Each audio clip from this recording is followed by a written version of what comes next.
And we are live. Hello, everyone.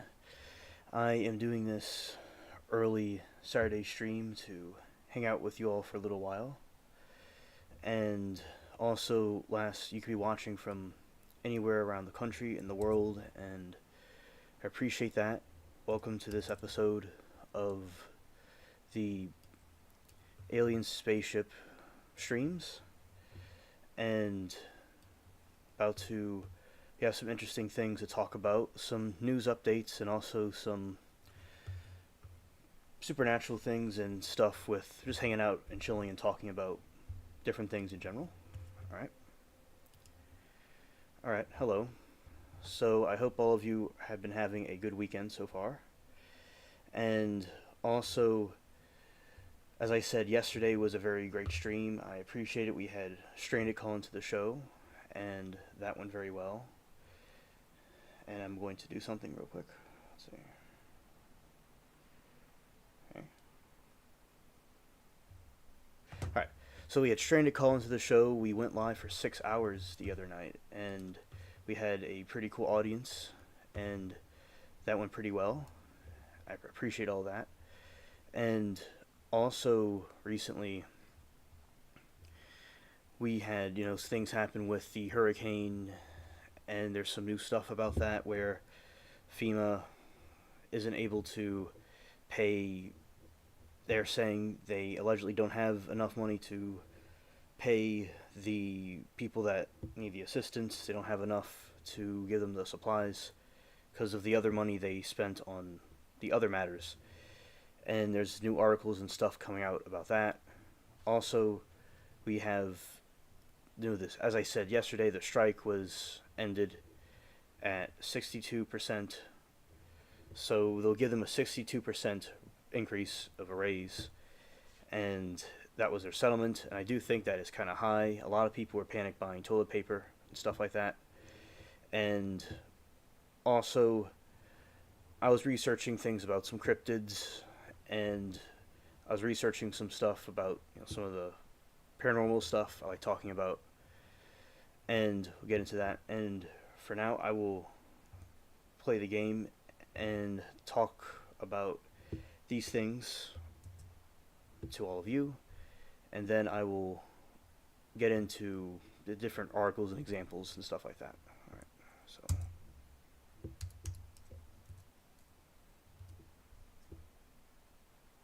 Okay. So I'll be starting up the game, and here we go. Yesterday the game was having some issues. It wasn't really, their servers or something were not working right for some reason. And also, I think it's great that we still had a great stream last night in spite of not us playing the game. But we'll do that, and I'll talk about the different things as I usually do as I go along. Okay, so the game is loading. Let's see if this time if the game loads properly, because before now I did try it out for a little while and it seems to be working today, but let's see if it's working today on the stream. All right. And shout out to all of you. I appreciate everybody that views these streams and interacts with me and the others, and however people react with the channel. And also we have right here the pirate.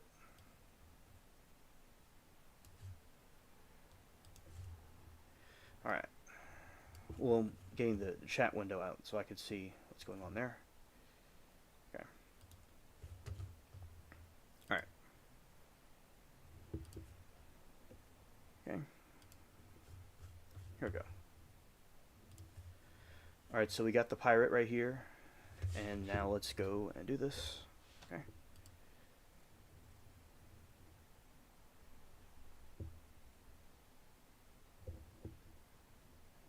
Alright, now it works. Yeah, yesterday they were having some stuff going on with their servers over there. Alright. So, basically, for me at least, it's been a very good weekend. I enjoy doing the live streams, and I've been having a pretty good day today, and I was trying on some new Halloween shirts that I have. I have these. One of them is the Beetlejuice shirt, which is very cool, and also a classic pumpkin shirt. It's very nice. And shout out to Mary Toodles for getting that for me. And I was seeing the cat Bubbles' brother Poots, some call Sugar. Hello, Amanda. Good to see you. I'm glad that you're had the opportunity to come and tell me hello. It's always good to see you, Amanda, when you're able to come. And yeah, so basically, in the Halloween shirt looks really cool, and I like it. And also the cat, he was sleeping out in his chair, and the cat in here, he's sleeping on his new unicorn blanket, and that was really nice. I'm glad that he's able to do that because they're able to sleep and just enjoy themselves. And hello, Kathy. Good to see you. And also, I have not covered the. Well, I have with the regarding the trials. Not much is going on with them at the moment, so we're all up to date with the trials. We'll see how Monday goes, if we see anything about them. And also, last night we had excellent call from Stranded, and we talked about all kinds of different things with the world, the wars going on, and the strike that happened, and we have all these different stuff happening, and we also talked about the different. We talked about different things that are going on in the paranormal world. We talked about different things with the stuff going on with some stuff on my channel about how it began, and that was really nice. And she talked about some stuff about her. It was a cool stream, and we had 6 hours of conversation, and it was very, very nice. And yes, Amanda, I know. That's why I winked. And yes, I understand, Amanda. And also, thank you, Kathy. I'm glad that you're here to support me. Yeah, so basically, it was good calls yesterday, and hopefully these conflicts can stop in the world and there could be more peace. And also with the hurricane that happened, so basically FEMA is saying they're not able to give them the supplies, the money, because the other stuff they were funding, and I think it's good to help our allies and things like that, but to focus on our own country the most, I think is very important, because the people that go through these natural disasters need assistance. I know from Katrina how bad it can be, and this hurricane was gigantic. It was really big, and it covered a lot of landmass. So hopefully the people can get the help that they need. And yes, Amanda, so the way that the strikes ended, they agreed on a 62% pay raise. So the company agreed to give them 62% pay raise, and they stopped the strikes for now. So there's no strikes going on because they came to a compromise. And Stranded was saying on the show the other night when she called in that it was just too much. She thinks that it's a little bit of a ridiculous increase because the 50% was very nice. And these people, she was in a union one time a long time ago, and especially in the past, unions could serve a very good purpose. But this situation, it seems a bit, ridiculous. And I don't like the guy, their boss, which is like a mob boss. He doesn't seem too nice, and they caused a lot of mayhem and panic in our country. And people are panic buying the poor toilet paper.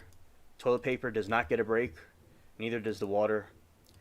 So yeah, it's just a messy situation. And she was saying that some of these unions get a little bit too, full of themselves.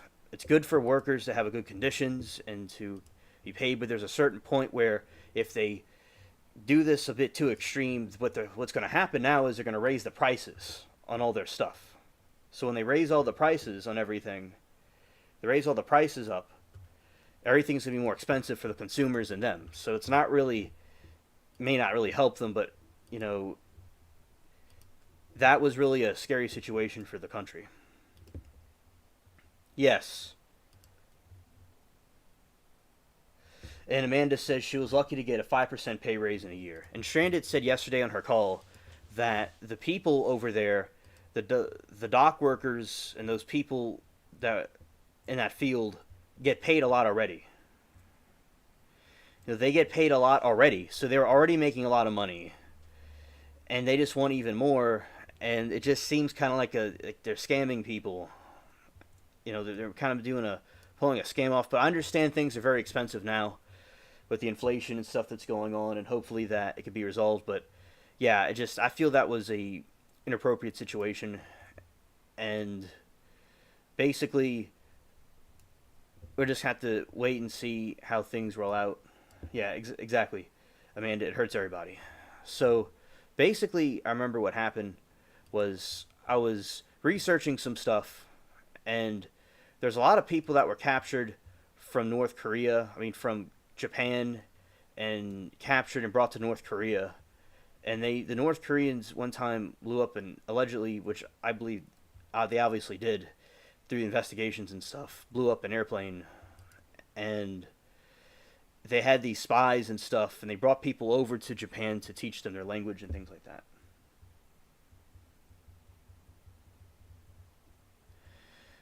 And also, the North Korea is a very sketchy, country, obviously. And Kathy says, I wonder that probably includes the value of health insurance and other benefits. All right. Okay, that is something I didn't think about. That might be included in it too, with the raise. And also, I think that as time goes on with the holiday season and stuff, things may get even more expensive. And they were trying to say if the strike were to go longer, it would have caused even more supply chain issues. And I think that this situation was a very on edge situation, made everybody on edge.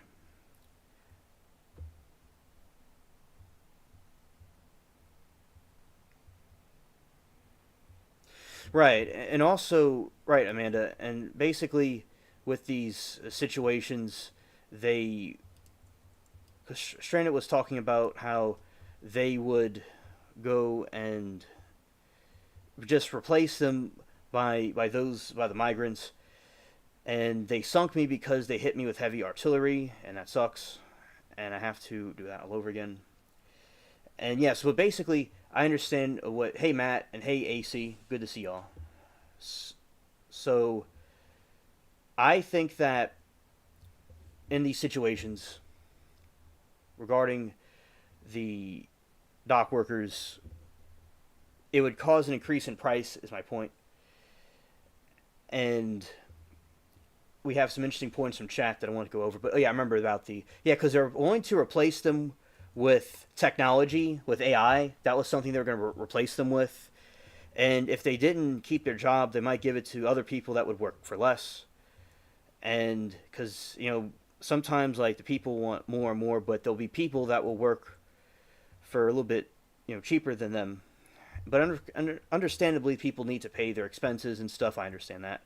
But yeah, because that's something that would happen, and that way it would hinder the workers even more if they were to lose their jobs. But as I said, they reached a compromise, and just a warning: prices and stuff may increase on things. But for now, it's been settled, and no more. There's no more strikes going on at the moment, and you have to have to repair the ship. Now I might try the other ship. It's been a while since I've done it, and AC says I'm cooking dinner. I just want to say hello. Yes, the dock workers already make 100,000 to 200,000. They are trying to hold Americans hostage. Yeah, yeah, because Stranded was saying that they made quite a bit already. Howdy, Matt. Good to see you. And basically, with the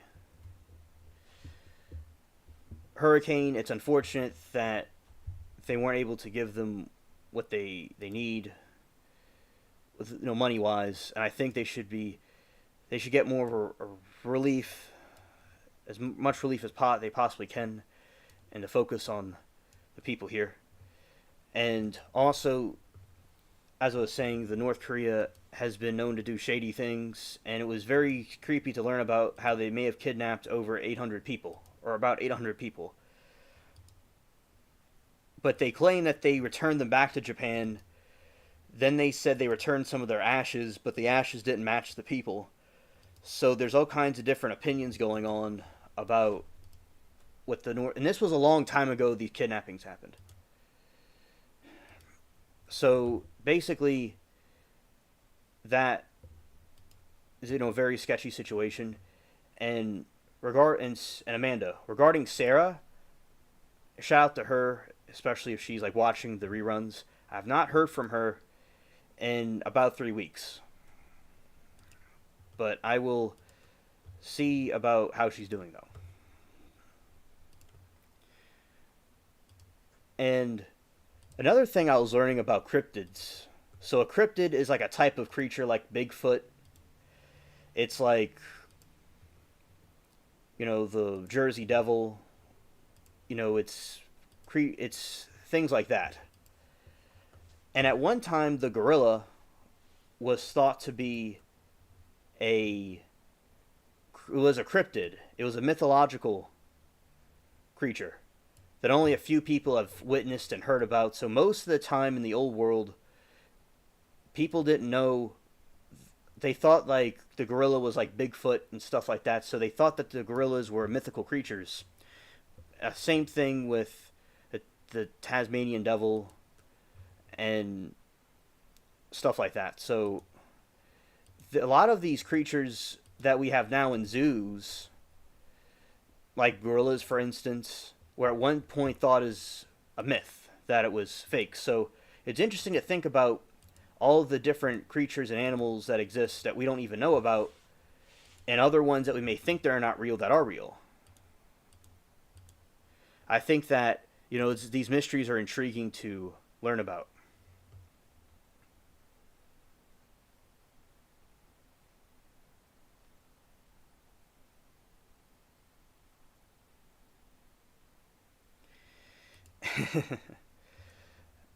And also, it's a giant. No, wait. I think I may have gotten it mixed up with something else. I think I'm talking about a different type of. It's a Komodo dragon. That's what I meant. Not the Tasmanian devil. It's the Komodo dragon. And I'll look up to make sure I'm getting that right. It's a different type of creature. It's like a giant lizard creature. Yeah, I got it mixed up. All right.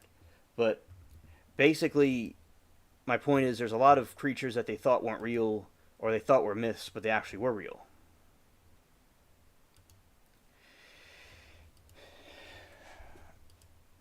So I think that's why I always like to believe in these different things.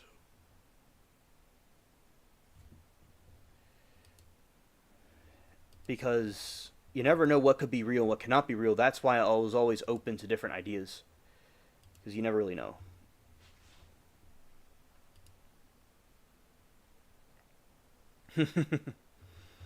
Yeah.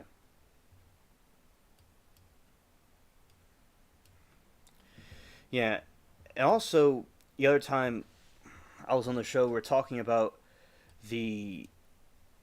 One time we are talking about the crystal skull and how it's similar to like a magic crystal ball. It was that. It was on my end. And also, yeah, so tell me if I sound static or anything, because sometimes that's happened. But yeah, so basically my internet froze, and there must be some sort of a problem with it that I didn't expect to happen. But I am here, so I'm gonna go to the other screen and let me know if there's any kind of static that happens. Okay, and and also, so as I was saying, basically there was this situation. Yeah, so I didn't. Yeah, so anyway, I have been studying the cryptids, and it's interesting to see that the gorilla was at one time considered a cryptid, and the other species, such as the Komodo dragon, as one time was a cryptid, but they're actually real. So it gives light to show that other cryptids may be real as well, and some of them may not be. There is a lot of hoaxes that happen, but basically they are not, all hoaxes, but there are a lot of hoaxes to be aware of. I was seeing that earlier. There was a hoax about the situation at this Irish school. They're trying to say that there are some ghosts there, but it was clearly people pulling strings and causing the sign to move, this wet floor sign to move, and the shaking the lockers. Somebody was behind the door shaking the lockers. So that is something that occurred, that was a fake. There's a couple of fakes that have been going around the internet. So there's been paranormal sighting videos that have been going around the internet that have millions of views that have been debunked as fake, or it was a sort of like an art project. And that caused, a giant things, videos and situations to go viral, but actually in reality, it was just, totally fake. And some of them were just advertising for movies. It was like somebody was doing a short film, and they were just advertising, a short movie. AC says, I saw the ghost video with the lockers. Still creep me out. Oh yeah, very creepy. And it was very well done too. But some of them are real, but some of them, of course, are not. Also, there's some with, and the one with the lockers, it's adjacent to the mirrors it's adjacent to the pictures on the wall. And there is like no way you're going to have a security camera adjacent to the cameras. It would be up higher, and they had a real security camera that was much higher than the other camera. And in so that was that situation where that one was fake. Another one that was fake, two of them. One of them was about a hotel, and there were some ghosts or something going on in a hotel room. So they went, and the security guard was going to check it out, and he went with his flashlight, and he went in there when they told him to wait, but he went there anyway, and he said the room was wrecked. And then this faint figure drifts, this white figure that's like kind of see-through, it drifts out, and it goes to the side. I mean, it goes out the room and through the hallway. So basically, they're saying, when you look at the video's description, it says to go to a website to get permission to use it, and it has to do with a teaser for a short film that was being created. And they made it look like it was real, and they said it was a real sighting to get people to click on it to promote their product. And I don't like these situations like that, because it discredits people that are actually having alleged paranormal sightings. Because there are, I believe, obviously there are true paranormal sightings that happen, and ghosts and stuff. But then again, when you have a lot of these fakes, people trying to get attention or whatever, it's discrediting people that go through real events. And another one, it was in an office in like 3 in the morning, 1 in the morning, something like that. And what happened was all the lights were on, and you're not going to have all the lights on in an office building at that time. And the camera footage was completely like HD, the security camera footage. And that was the two situations. The two camera footage situations, they're too high HD. And even this year in 2024, it's very difficult to find security camera footage that is high tech looking, because it's all, they don't have good quality. Ghosts are incorporeal.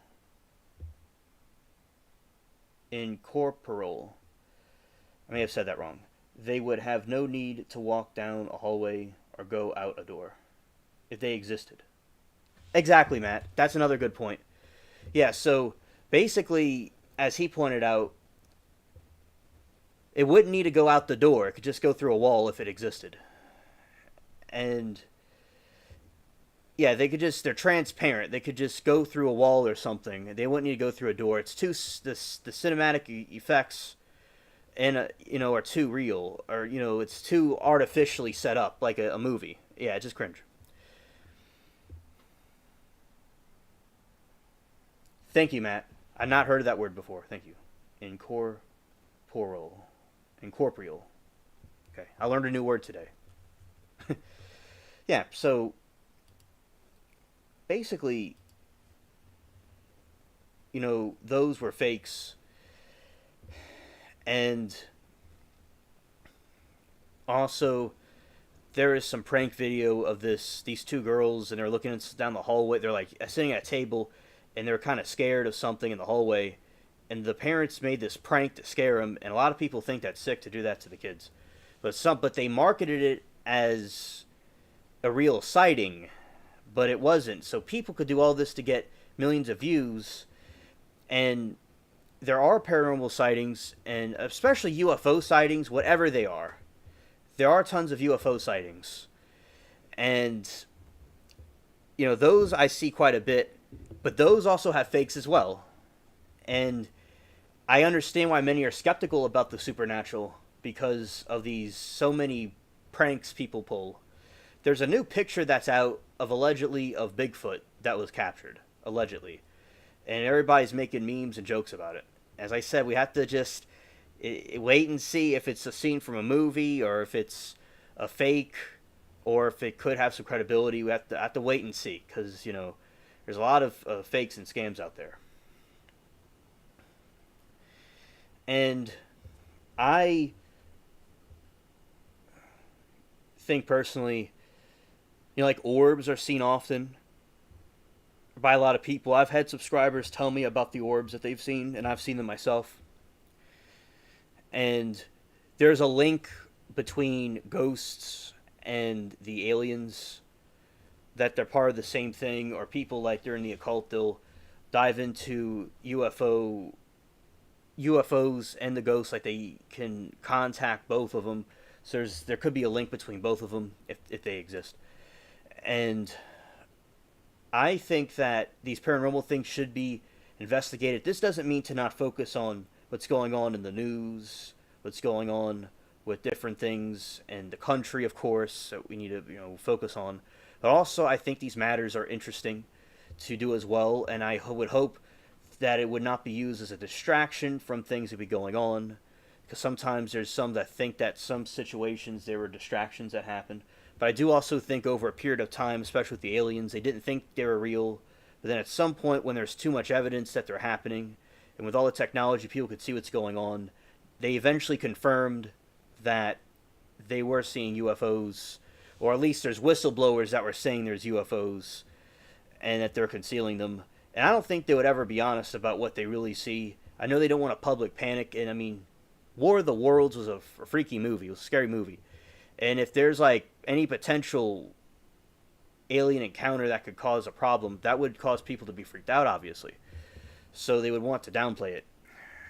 But yes, they are releasing things about the UFOs, UAPs they call them now. And also,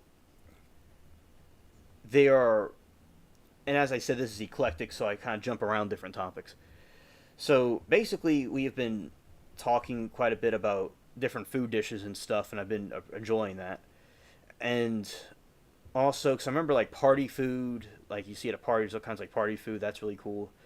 And I was thinking that with the drink punch, that is a very classic drink that you see at a party, and I think punch is pretty good.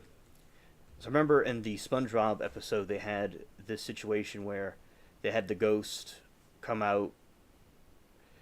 They were doing a ghost prank, and they had punch at the party, and that was pretty cool. And now, so I think that it's all pretty cool. So party food is pretty cool too. At the same time, some people may not think it's the healthiest food, but it.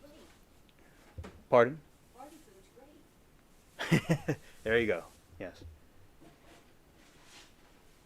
Yes, Matt, I did. I sure did. And also, this is a really random thing, but I have a point here. So basically, there's these giant bottles of soft drinks that they'll have at parties, and you know, back in the old days, which not the old days anymore because I'm not talking about old days, but like back in the 40s or something, but in our modern time period, it's been a little bit. The technology has advanced so much.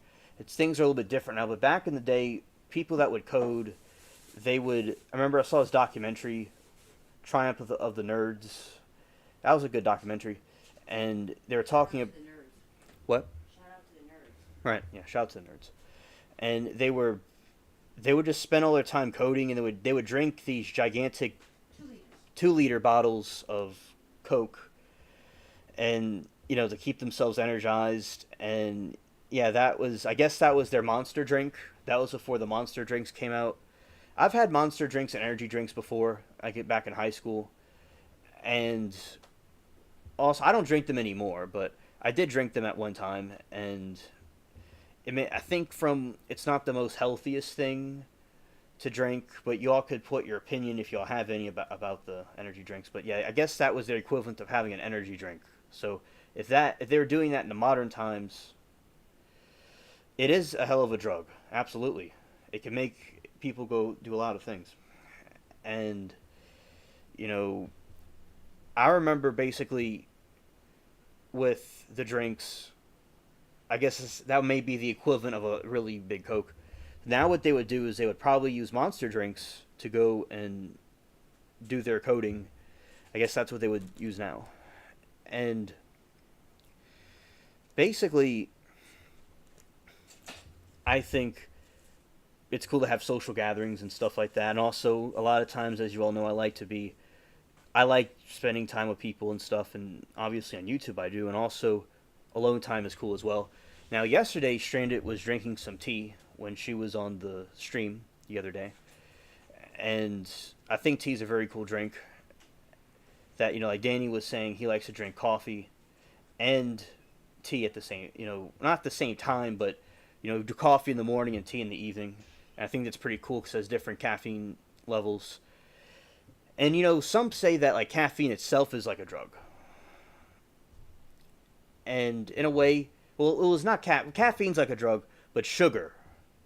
A teacher I had was saying they did a study in college, and sugar was like a drug.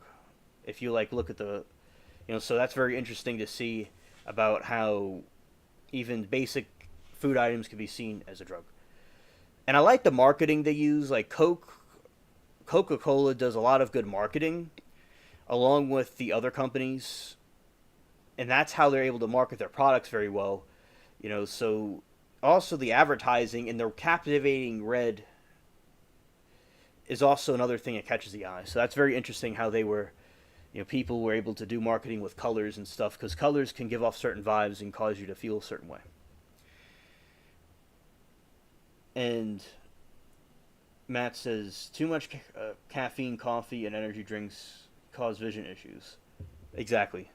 Yeah, there's side effects for overdosing on those beverages. Absolutely. And AC says, I used to exit on Red Bull years ago. Now I have a terrible caffeine allergy. I can only drink uncaffeinated now. Oh, wow. Wow. Yeah, so, sometimes, that happens. And I used to drink them. Remember, I was, like, with my friends and stuff. And I would drink them. And then it gives you energy. And they also tasted pretty good. But yeah, as I said, I don't do it anymore. But now I drink Mountain Dew sometimes or some other drinks, but the soda drinks. But at this time, I don't do the other kind anymore. Yeah, and uncaffeinated. I understand because sometimes, reactions can happen, and also when people maybe do something, they drink it and then they have a reaction to it. So it's good that you drink the uncaffeinated, and I'm glad there's an uncaffeinated option. And also, for the record, speaking of party food, I've seen like broccoli as a type of party food. Actually, And I've grown my own broccoli, as you all know. I grow stuff, and broccoli, when you grow it at home, or you grow it or take it right from the farm, it is much better than the grocery store one because I'll see when you have one right from the plant, it's a dark, dark, dark green color, and it tastes so smooth and natural. After having it myself in my own garden, I'm not the biggest fan of grocery store broccoli. Frozen broccoli's all right because it was preserved better, but the other broccoli, you know, it tastes worlds apart. Well, that's awesome. I'm glad that you like broccoli. Yeah, and like I make my own salads and stuff with the food. Like I remember I take spinach and I would take my radishes and I'll cut them up and I'd put a bunch of sauces on them and I make my own salads. Another thing that I like to do is with the broccoli, I like to eat them without anything and sometimes also put them in sauce. And yeah, it's really cool growing your own food, and a lot of my food's in storage and like the peppers and stuff that I've grown. And also, I think it's good to, have these different types of foods together now. You know, party food, it's good to have some, it's interesting to have veggies with it. Another thing that I like is basically now with celery. I actually have not grown celery before, but that's another food, and also broccoli. I've grown, I mean, carrots. I have grown carrots before, and also basically with the carrots, you have to grow them in soil where it's like loose, and they come right from the ground, and you just pull them up. It's very similar to radishes and turnips.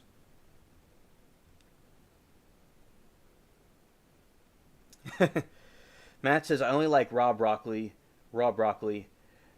not cooked broccoli. I have food texture issues.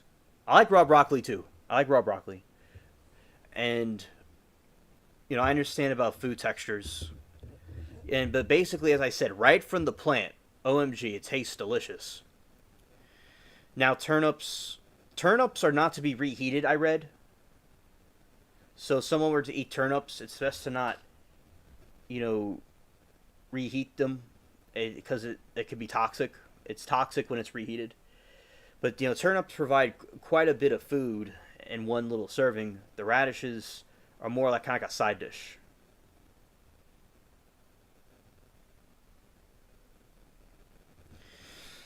AC says making side salad now. We have lots of cucumbers, grape tomatoes this year.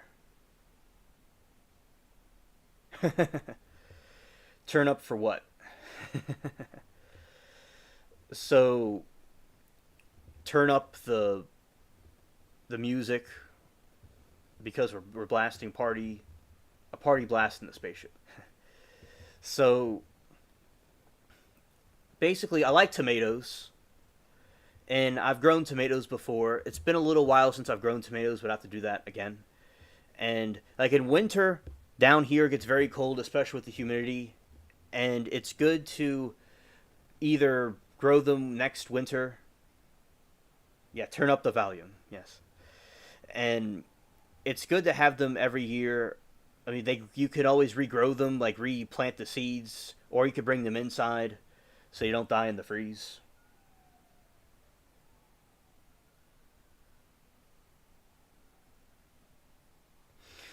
And Kathy said, "Wow, Matt, I didn't know that. Thanks." Yeah, shout out to Matt for the info. And Matt says basically, medium level caffeine consumption can cause blurry vision. He said, he was a coffee addict forever. Since I switched to tea, I don't have to wear my glasses all day like I used to. Wow. Yeah, because I've heard about the side effects of caffeine, and they can be pretty messed up. Let's see.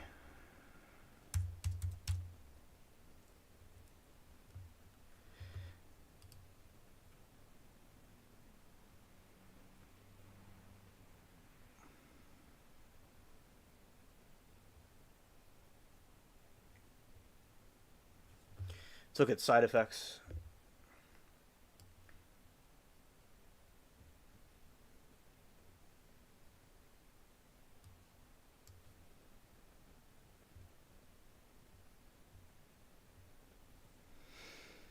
All right.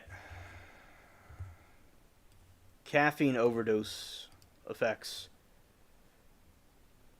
Central nervous. So a caffeine overdose in the central system, like in the brain, irritability, anxiety, restlessness, confusion, delirium, headache, and insomnia, and vision, seeing flashes, ears ringing, skin, increased sensitivity to touch or pain, heart, rapid heartbeat, irregular rhythm, gastric, abdominal pain, nausea, vomiting, possibly with blood, urinary, frequent urination, systematic dehydration and fever, respiratory, rapid breathing, muscular, seizures, trembling, twitching, overextension. Yeah, so those are some of the side effects of drinking too much caffeine.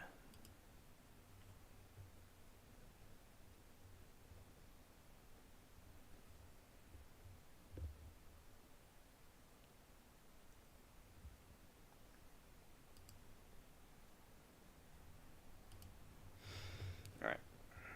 So basically, let's go here.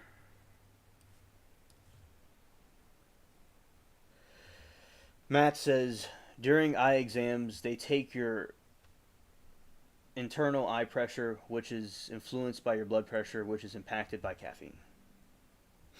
Yeah, Matt, I didn't know that in that detail, so thank you for sharing that with chat.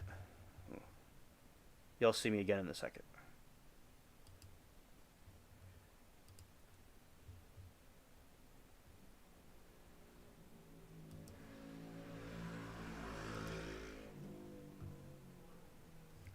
All right, shout out to the Spaceship Cats.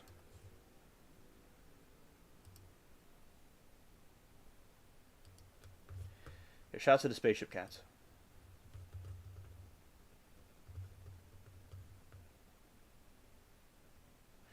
Matt said, I literally didn't know it until recently. Either this is the first time I'm watching your stream without glasses on. Oh, nice. Oh, nice.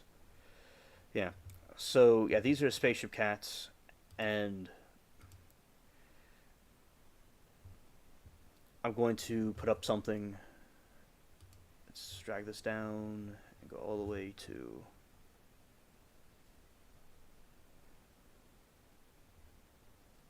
Yeah. Read y'all some. This is a little bit of a spooky story. I read the other day to the other group, and I think Matt was there.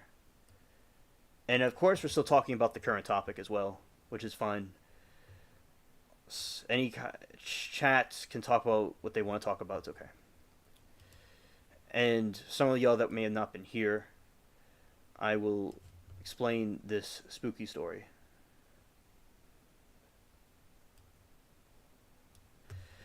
Since we're in the spooky season, we talk about some spooky things. And here we go. So this is the deletion of Jenny Saffin. This woman, she was deleted by alleged combustion, spontaneous human combustion. So this conspiracy theory that the people can just catch on fire by themselves, but there's usually other factors at play that cause these things. It doesn't just happen on their own automatically. And Jenny Saffin, 1921 to 1982, was a British woman whose deletion from fire in 1982 is cited by paranormal researchers and authors as an example of spontaneous human combustion and is reported to be the most recent suspected case in the UK. Aspects of the reports made immediately after her injury and deletion apparently supported the conclusion that her deletion was due to spontaneous human combustion. John Heimer devoted a chapter in his 1996 book, The in tracing flame to the case. However, latter research has cast doubt on some of the evidence and refutes the claims. So the deletion.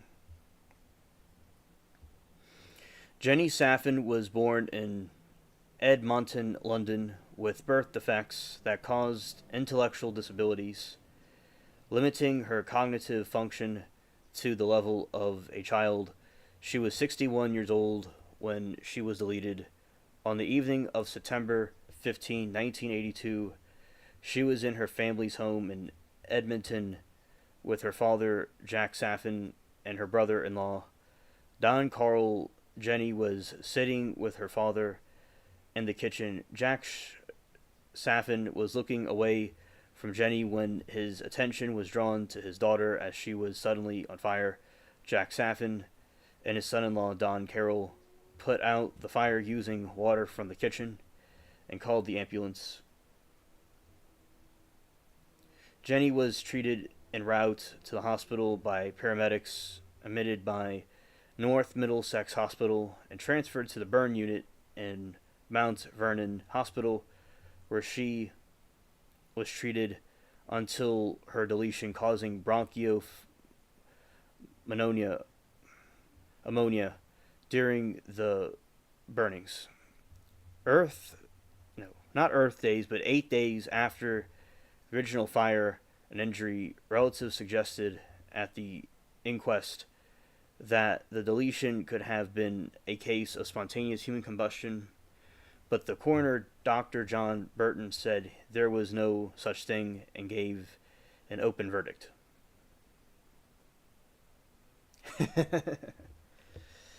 Spontaneous combustion is so hot right now, Hansel. Facts. Yes. Yeah. I know about that.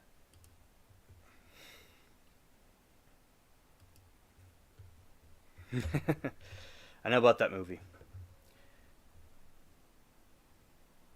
I remember my teacher used to tell me about that line from that movie, and Hansel's so hot right now that I remember that part of that movie, that line, and he used to tell me that all the time. And he showed me the scene and everything, and I like to see the remix of that. Spontaneous combustion is hot right now, Hansel. Spontaneous human combustion. Saf and Kathy, it is quite dreadful. And yes, exactly. Exactly, Matt. Yeah, he was a fun teacher. He was cool. Yeah, shout out to him. And also, yeah, because the school is a family-owned school, and he was the son of one of the daughters that in the family school. So I knew him when he was in high school, when I was a kid, and then he became a teacher because his family owns a school. Very cool family, very cool people, and also, yeah. So that was funny what he said, and yeah, he's cool people like you, Matt. And spontaneous human combustion. So basically, with spontaneous human combustion, they're saying that it most likely is not real because you don't have like people at Starbucks or just hanging out somewhere and they randomly catch fire. It doesn't happen. So there are some sort of factors that occur. Basically, either there is something flammable in a cigarette drops or some sort of flammable thing sparks something, and it's very hard to tell what it was. So as I said, it is quite a rare occurrence, but of course it is possible, hypothetically, it could actually be real, but it's been overall debunked. Yes, Kathy, absolutely. Saffin's case has been held as an example of spontaneous human combustion by paranormal researchers and authors. Jack Saffin's son-in-law, Don Carroll, who was in the home at the time of the fire, has stated that Jenny had flames coming from her mouth and made roaring sounds and roaring noises like a dragon. Both Carol and Jack Saffin have reportedly claimed that prior to Jenny being lit aflame, there was no source of ignition in the kitchen except the pilot light on the gas stove. Carol also states that Jenny's clothes were unburned and that there was no smoke damage to the kitchen. The interpretation of Heimer and Arnold's works have led Saffin's case to be quoted as proof of spontaneous human combustion by researchers and authors anxious to make a case for the spontaneous human combustion. An alternate view debunks the evidence pointing towards Saffin being an example of spontaneous human combustion. Proponents of the combustion theory have stated that Saffin came to be burned inside the unburned clothes. However, later research noted that Joe Nickel suggests that Saffin's clothes were burned in a written statement giving at the time Saffin's deletion 12 years before the interview conducted by Hamer. Carroll stated that Saffin's clothes were severely burned. Also, police reports indicate that upon their arrival, constables witnessed Jenny's clothing burning and removed it after putting out the flames. And it's claimed that the flames came from her mouth, Saffin's mouth, which is her mouth. However, the medical evidence does not support this conclusion. Saffin's mouth was undamaged according to hospital records. Medical records also support the conclusion that the majority of Saffin's burns were the result of contact with burning or melted nylon from her clothing. The burning and melting patterns of her nylon clothing could make it appear that the fire could be coming from Saffin's body.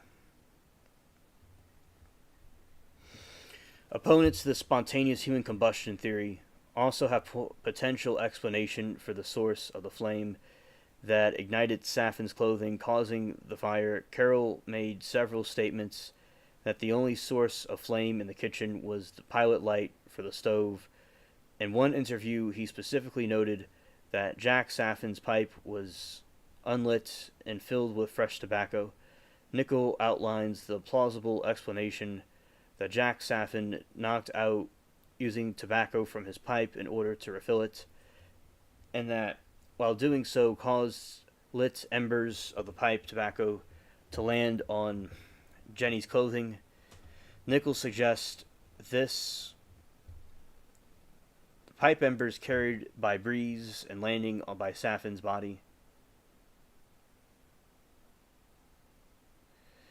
And nylon clothing and would easily catch fire and cause the severe burns found on Saffin's body at autopsy. And also, I'm about to get the chat in a moment. And that is a paranormal story I want to share with you all about that situation, and about to get to you in a moment, Matt. I see what you're saying. Alright, let's see.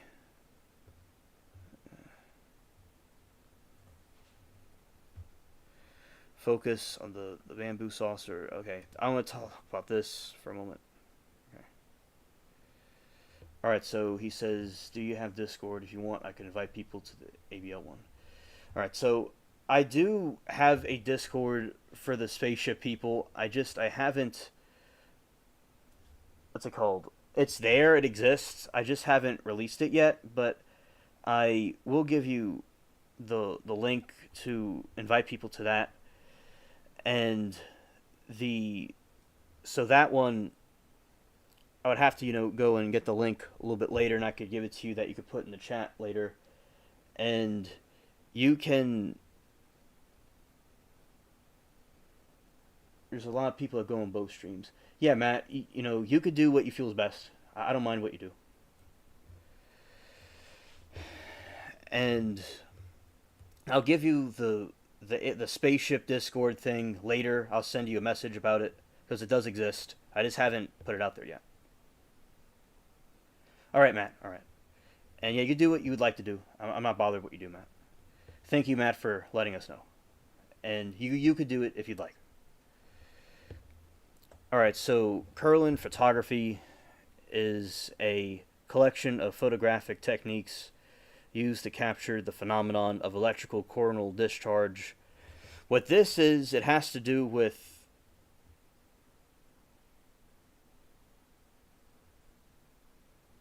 and Matt says a very good point. Personally, I think you should keep them separate. I want your people feeling alienated if they don't agree with everything on the ABL Discord. Yeah, that is a good point because there's a lot of people, Matt, that would not agree with him with the that Discord you speak of. I think it is best to keep it separate, although there's mutual people that go there back and forth. Yeah, I think it is. Now that I think about it, yes, I do think that is a good idea to keep them separate because there's, as I said, there's people that would not agree with the other group because my thing wasn't specifically about certain ideas, like say we talk about politics a little bit, but it wasn't completely political. So there's all kinds of people that are not maybe aligned with that stuff. So yeah, so I would say keep it separate, and the spaceship Discord will just be put here, and then over the other areas they could have the other one over there. So yeah, let's keep it separate. Yeah, good idea. Curlin photography is a collection of photographic techniques used to capture the phenomenon of electrical coronal discharges. It is named after the Soviet scientist Semyon Curlin in 1939 accidentally discovered that if an object on a photographic plate is connected to a high voltage source, an image is produced.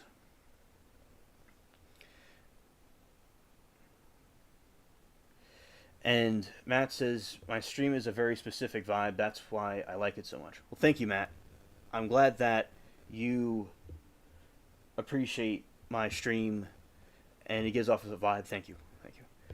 It's named after the Soviet Semyon Kurlin, who in 1939 accidentally discovered that if an object on a photographic plate is connected to a high voltage source, an image is produced on the photographic plate. The technique has been variously known as electrophotography, photography. And so basically it creates an aura. So you have, like, for instance, you have this right here. They take a picture of something, and we all give off auras and vibes too. We all have different vibes. And you can see right here that this has a vibe to it. Hey, Shecky. Shout out to you, bro. I'm glad that you're chilling with us.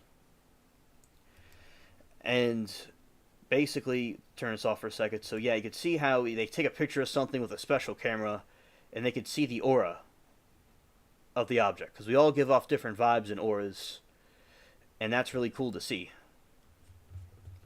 And this is a supernatural paranormal thing because it talks about paranormal energies.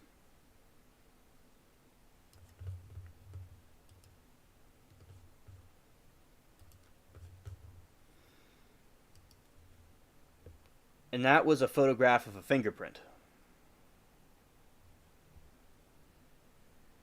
Kurlin photography has been subject to scientific research, parapsychology research, arts, paranormal claims have been made about Kurlin photography, but these claims are rejected by the scientific community. To a large extent, it has been used in alternative medicine and research.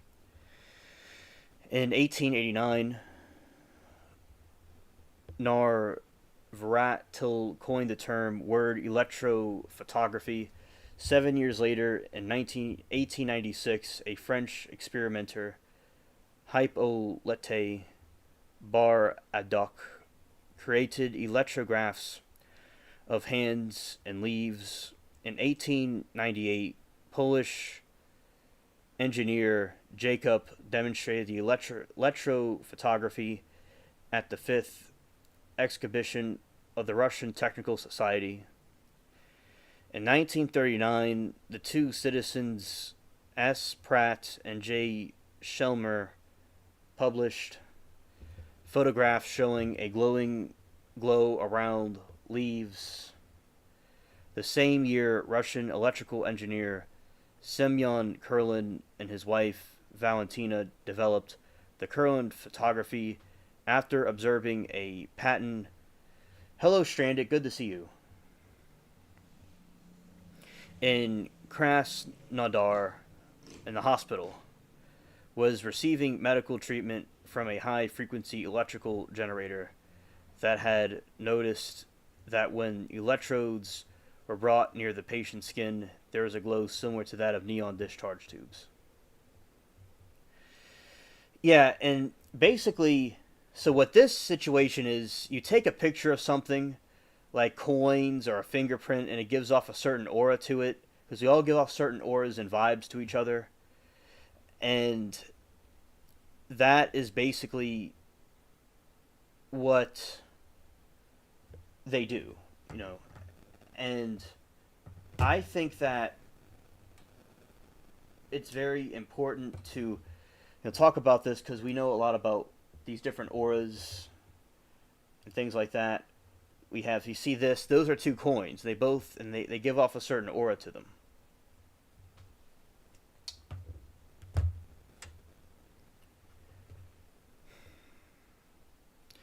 Themselves. All right. Going back.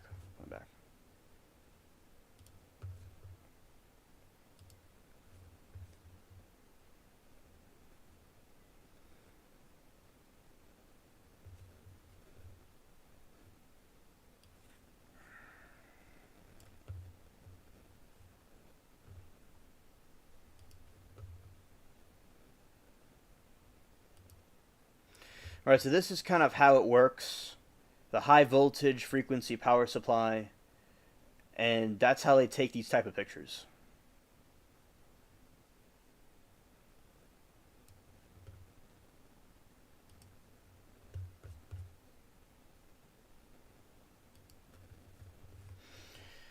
In a few weeks, we'll be talking about the Headless Horseman again. All right. So that's some sci-fi stuff right there.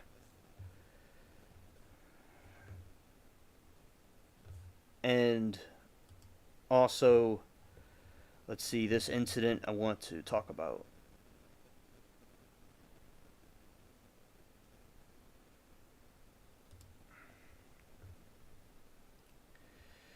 Also, I'll say this is a little bit of a shorter stream than the other ones, so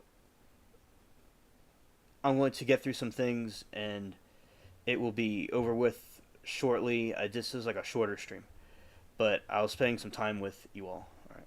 So, all right, the Murray Island incident, which I've talked about this before, but I want to talk about to the audiences that, we'll talk about it again. So the Murray Island incident refers to the claims that made by Chrisman and Harold of a falling debris that threats men in black. So there's men in black that are threatening people following the sightings of the unidentified flying objects in the sky over Murray Island, Washington, United States. The pair claimed that the events had occurred on June 21, 1947.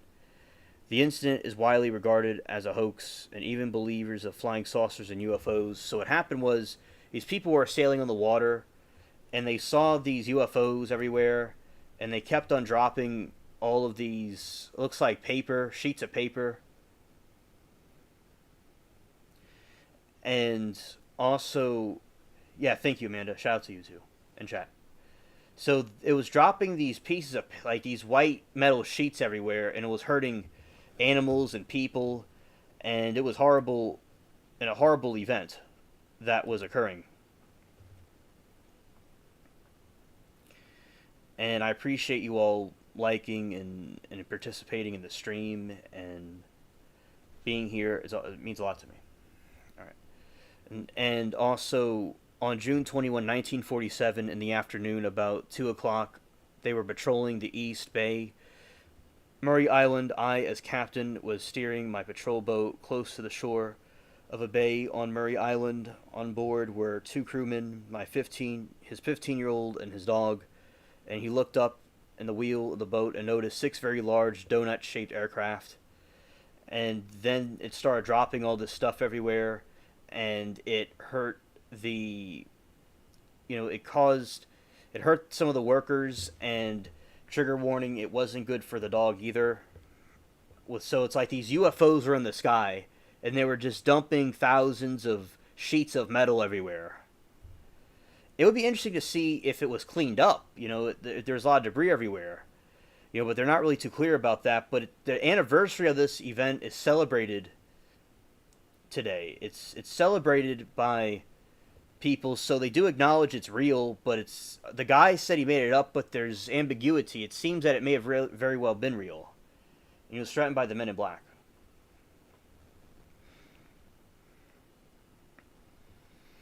Arnold first recruited Captain E.J. Smith, United Airlines.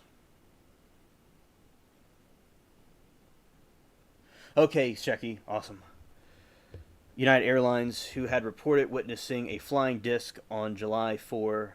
Crimson showed white metal debris to Arnold Smith, who interpreted it as mundane and inconsistent with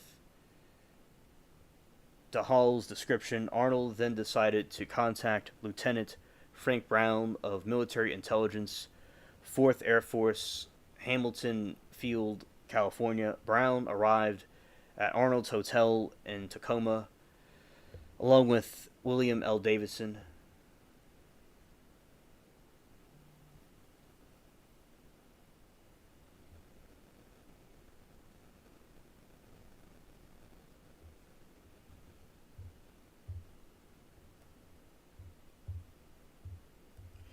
Yeah, and also Davidson and Brown conducted interviews, collected fragments, and prepared for the return flight to California. So it looks like they did collect something that came out the aircraft.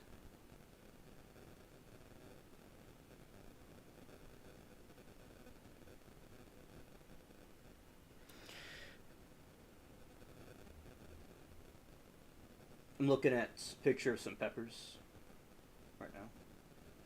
All right. Nice.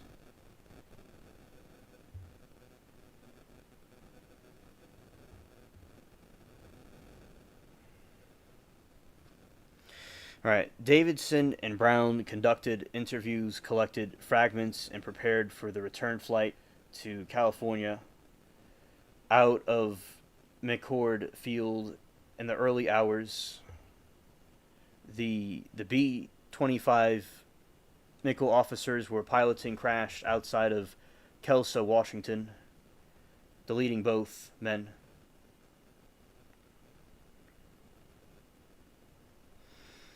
The FBI then began to formal The FBI began a formal investigation into DeHaul and Crimson's claims and quickly determined that they were false, but noting that DeHaul stated, quote, if questioned by the authorities, he was going to say it was a hoax because he did not want any further trouble over the matter. The FBI files also detail a few alternate stories communicated by Crisman DeHaul to locate newspapers and other media outlets, and concluded that two men had contacted a variety of publications in the hopes of building their story.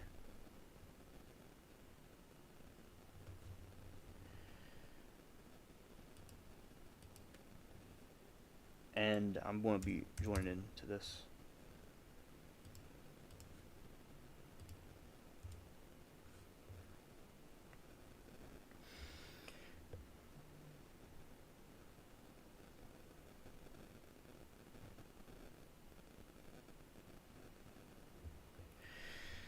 The majority of writers of saucer lore have played this sighting in the hilt of pointing out as their main premise the fact that the story must be true because the government never openly exposed or prosecuted either of the two hoaxers. Shout out to the aliens in the chat. Hey, Jacob. Good to see you, bro. And Stranded said you meant to send them earlier but forgot. Seeing you live reminded me. All right. All right. Well, I'm glad that you're able to send them to me now, Stranded. Thank you. I received them. They look very cool. But, the hurricanes can be aggravating by knocking stuff over. The majority of writers of Saucer's lore have played this sighting to hilts, pointing out that their main premise is the fact that the story must be true because the government never openly exposed the prosecution either of the two hoaxers. This is logical premise, but a false one. The reason for the investigation of Murray Island was that the hoax government had roughly seriously prosecuting the men.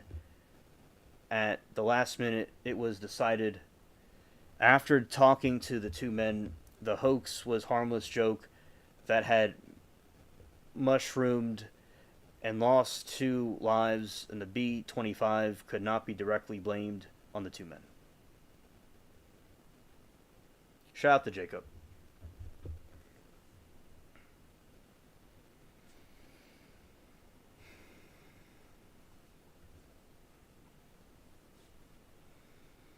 Despite the FBI prominently determining that the entire incident was a hoax, the tale has been retold numerous times. Gray Baker's 1956 book, They Knew Too Much About Flying Saucers, which helped popularize the concept of the Men in Black, cited the supposed event and debunked the 12 majestic documents, also referenced the story, claimed that the metal fragments were part of a nuclear reactor and had been turned over to the CIA. The UFO Investigators Handbook, published 1999, Craig Gailey gave Murray Island incident and Arnold sighting an example of notable UFO encounters in the area of Mount Rainier, which he described as a UFO laboratory. Story continues to be noted locally as well. In 2014, the short film Murray Island Incident depicts the hoax and resulting events in DeHaul's point of view. Our patron John White commissioned a mural by Nancy and Zach Pahal depicting the incident. The artwork is Des Moines, which east of Murray Island on the commissioned a mural by Nancy Zach Pahal depicting the incident. The artwork is Des Moines, which is east of Murray Island on the opposite side of Puget Sound. In 2017, Washington State Senate passed a resolution acknowledging the 70th anniversary of the alleged incident in 2024 and held their third Men in Black birthday bash on the June 22nd. So it's still acknowledged in the area as a possible sighting. This is an artistic expression about it. Those are the UFOs. Those are UFOs, and they are, hovering over the area. You could see, and it looks like it's raining like cats and dogs and stuff. It looks like, but what it really is supposed to be is a bunch of metal sheets, and that's what they look like. These donut spacecraft. All right.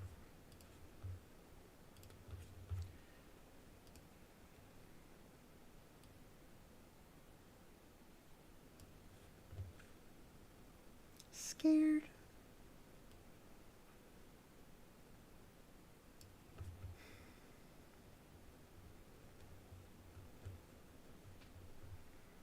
All right.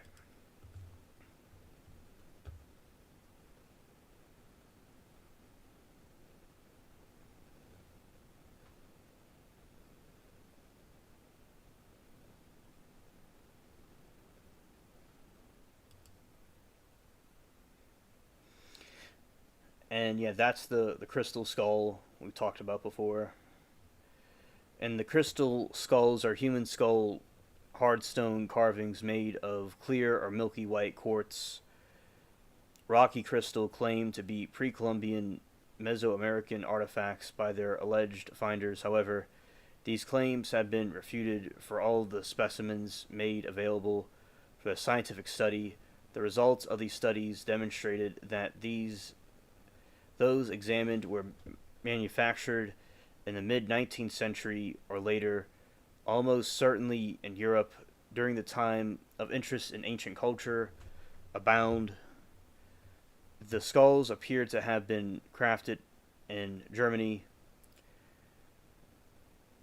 quite likely at workshops in the town of Idar Oberstein. And yeah, so these are the crystal skulls that they use to see the future and stuff like that. And there's a lot of fakes that were created, and they're claimed in a lot of during the 19th century, 18th century. They had all these fake ones that were popping up, and it caused a lot of problems because people, were getting a lot of fakes and there's a lot of hoaxes around them. But they had real ones, of course, that the Aztecs used as a type of magic.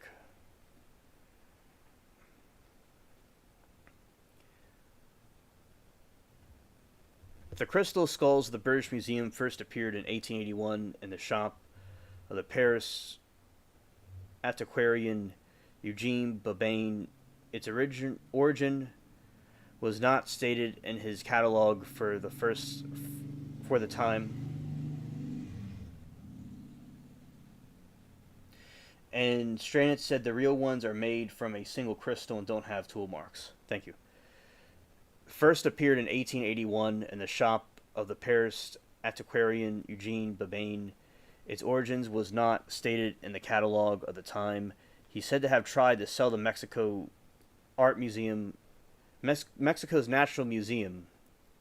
National Museum as an Aztec artifact, but was unsuccessful. Babane later moved his business to New York City, where the skull was sold to George H. Sisson.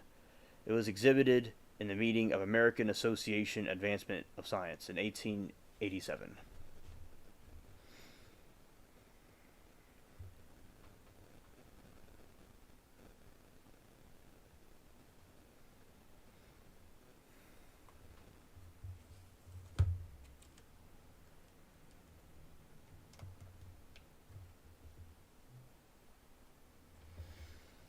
He said he purchased a few small ones, inch crystal stones.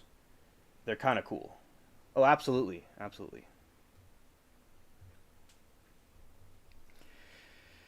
And perhaps the most famous and enigmatic skull was allegedly discovered in 1924 by Anna Michael Hedges' adopted daughter, British adventurer Mitchell Hedges. It's subject of video documentary. Claimed that she found. Mitchell Hedges claimed that she found the skull buried under a collapsed altar inside a temple in Tube Anton, British Honduras, now Belize, as far back as can be ascertained. Hedges himself made no mention of the alleged discovery in any writings on the Lou Banton.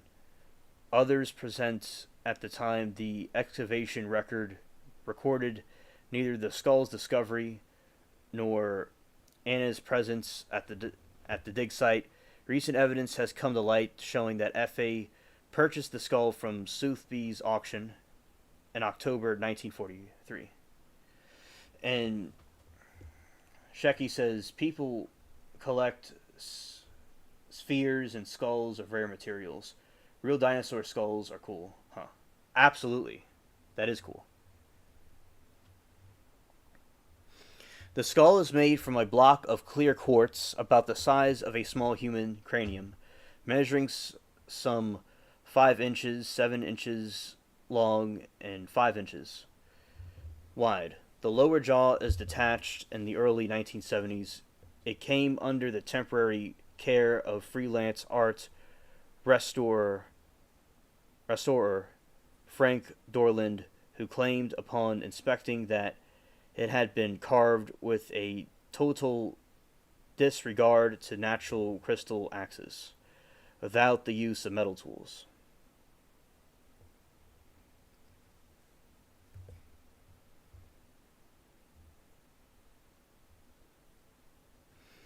Yeah, so you had these different fakes and stuff that happened.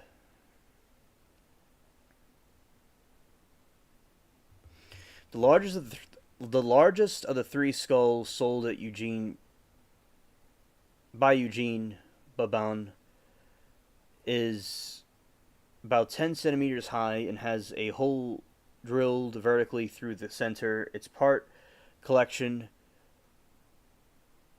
at the Musée du Quai Branly and was subjected to scientific tests carried out in 2007 2008.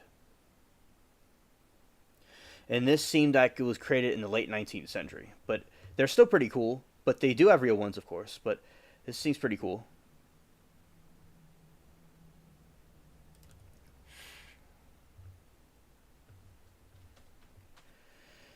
Hey, yeah, this one right here.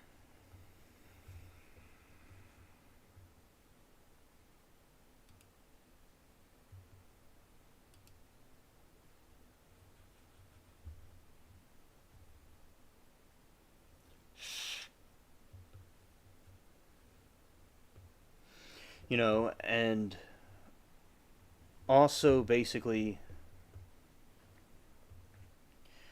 yeah. So I think it's a really cool looking piece and real fascinating. Also, is the mouse. I think. Hold on. All right. Yeah. So yeah, that's the piece. Looks pretty cool. Okay. Went all the way down. We need to go back up.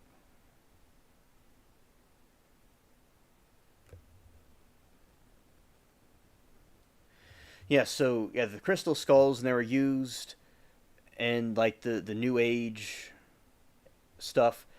And the Journal of Archaeology Science published a detailed study by British Museum at the Smithsonian in 2008 using electron microscopy X-ray crystallography. A team of British and American researchers found the British Museum skull was worked with a harsh abrasive substance and a conundrum of diamond and shaped using rotary disc tool made from some suitable metal. The Smithsonian specimen had been worked on with different abrasive name and silicon cumbride. Yeah, I think these skulls are really cool.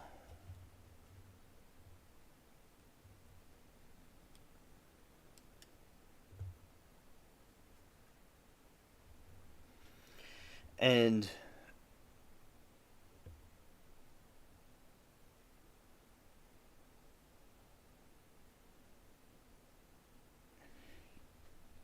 and they're saying despite some claims presented in astonishment of popularizing the literature, legends of crystal skulls with mystical powers did not fit generally in Mesoamerica or other native mythologies and spiritual accounts. The skulls are often claimed to exhibit paranormal phenomena. So as I said, like they can see things in the future and stuff like that. And it's made out of quartz. And yeah, I believe that. So like they had real ones that were used by the ancient. It's claimed, but they used by the ancient people.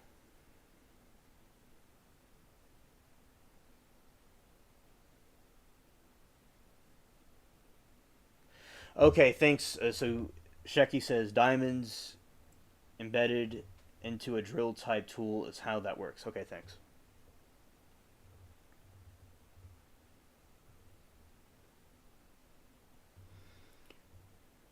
Human skull hardstone carvings made by clear milty white quartz. Alan was here another time and he kind of explained like the quartz is good for people that are into like the occultic stuff. It helps them tap into seeing different things in the future and stuff like that. That's why it's used. Nowadays we use Dreamill and diamond wheels available at Tool Store. All right. All right. Okay. Well, thank you. Yeah, so I think that the crystal skulls are pretty cool.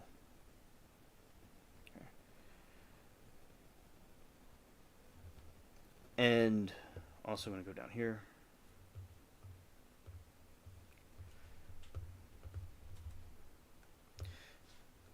Goofy mouse. Mouse is being goofy. All right. All right. So yeah. So basically, yeah, those are some of the scary stories and stuff that kind of like the mysterious stories I want to bring to y'all's, talk to y'all on the stream about, because I like talking about these paranormal things during the time of Halloween, as I always do. And, we're in that month, and we have more to come. Okay. And also, as I said, I think that in Stranded, before we were talking about party food and about how sometimes veggies are used in party food, and that's pretty cool that we had that. Okay, so the mouse, as I said, it's having a mind of its own, but it's all good. I'm just slowly getting this up on the page, up here. Okay.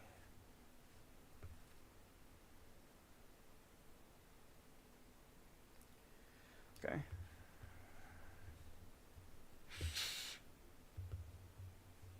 All right. Chugging along. Okay. Oh yeah, but basically, I think the crystal skull thing and the different things we talked about were pretty cool. And nowadays we use, yeah, they're very interesting. Yeah, Shecky, I think that they're very interesting. Also, I like it. It's real spooky and it fits perfectly with the Halloween theme. And like the Spanish, we're watching the Spanish Armada getting destroyed by the British and Ireland through a crystal ball. And I guess that was their version of watching a live stream. So they allegedly used these supernatural things to see stuff live. So now what we can see on YouTube and through live streams would be considered magic to them. But now we have technology where we don't need to use that voodoo type stuff from the Fallen Angels. But basically, we have now, that is their version of a live stream, pretty much. And as I said, I think that the party food's pretty cool, as I was saying before, and how they have different vegetables sometimes and punch and stuff. It's interesting. Before we were talking about on the stream some things about food and things like that. So, yeah, Kathy. So, I think that it's pretty cool how they have that at those parties and stuff. It's classic drinks, and I've seen it in cartoons and things like that. And they had some pretty good SpongeBob Halloween episodes. Yeah. And we'll be continuing to talk about different foods and stuff. And this time we could talk about party food and like gardening stuff. And next time we'll talk about something a little bit, similar, but another type of thing another time. Yeah. So basically now we have reached the end of the stream that I want to do just for a little while. And yeah, party food's good. Good. Yeah, party food's good. And so this was just, a short live for a little while to hang out with y'all. And I'm glad that all of you came here, and those watching the reruns, shout out to all of you. And next time we will talk about some more spooky stories, and we'll talk about another topic that is, another fun topic like food or, music or something. We'll talk about other things as well on the other stream that we do on the next Saturday stream. And the other time I wasn't able to do this for some reason. Yeah, I think some stuff came up last Saturday. But as I said, I did this, and I am here. And Strant said she's eating spinach artichoke dip. That is very good. I was talking earlier that with the spinach I grew, I made salads And out of spinach and radishes I grew. And yeah, shout out to you, Stranded, for doing that. And I was talking about broccoli. That broccoli from the plant is beautiful, right? It's dark green. It looks good. It's not like the type from the grocery store, but everything's great, grown at home, naturally. Yeah. Yeah, that's delicious, Stranded. Yeah. Very good food. And also, I think that it's a very great topic to talk about on a stream, for sure. And also, I want to say that I hope that you all have been having a good weekend so far, and that the rest of everybody's weekend goes well. And right here it's kind of stormy where I am, but it's all still good. And what I will do is I'm going to be what I'm going to do is I'm going to go back with the cats for a little bit. And Stranded said it's her favorite snack. Spinach artichoke dip. Yeah. I'll definitely add that to my list. Artichokes are very good. Those are good. And I like the okra. Okra is something I'm going to grow at some point. That's a very good one.